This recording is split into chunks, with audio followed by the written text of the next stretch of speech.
our Corner Table. It's our exclusive theater review segment featuring legendary critic John Simon and newcomer Justin Brown.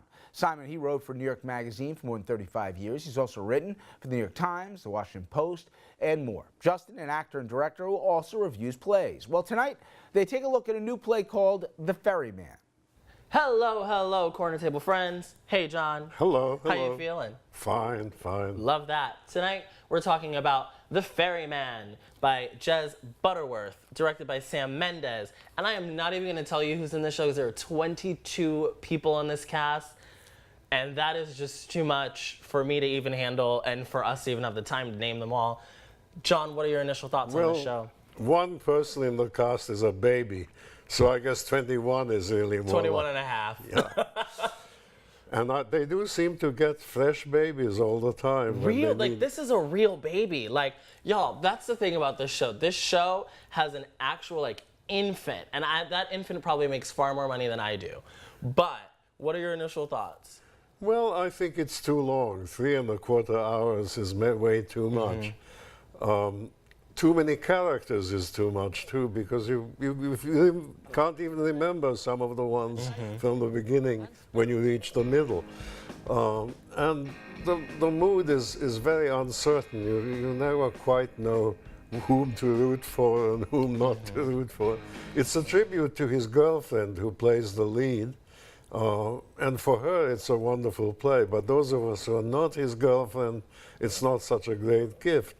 But it does have moments, and there are some characters who are interesting, but before you can really get involved with them, something else is coming. It's confusing. It can be a bit gratuitous, and it feels very heavy and excess. But what I will say is Sam Mendes, who directed this, you may know some of his work in terms of film. He's done like Jarhead, American Beauty.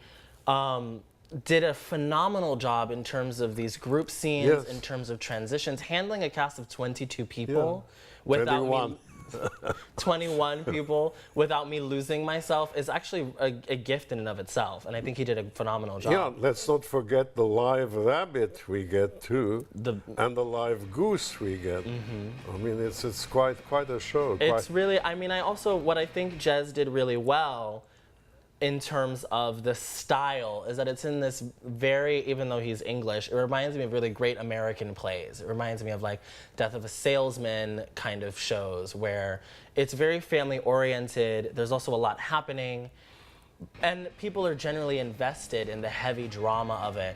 What I find about it is that the waters feel very still in this show and then they suddenly boil, which I don't know if I feel that the 3 hours prior to that last quarter have built to a moment where that kind of dramatic burst is really earned.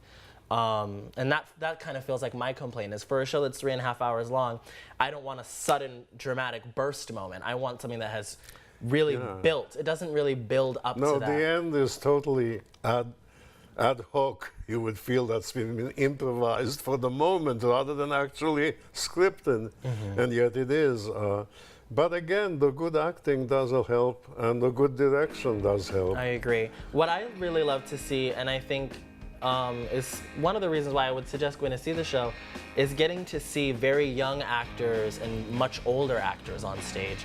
The key to good acting is knowing how to play, and I think children haven't had playtime completely decimated from their existence yet. And I think that older actors have kind of honed the craft to the point of being able to do the work and then let it go.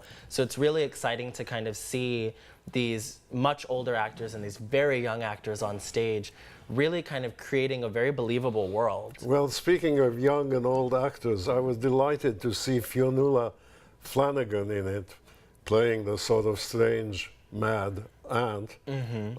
I used to remember her as a beautiful young actress, and now she's a rather beautiful older woman, and that's kind of nice. But unless you're as old as I am, you probably never saw her as a young woman. But still wonderful to kind of see.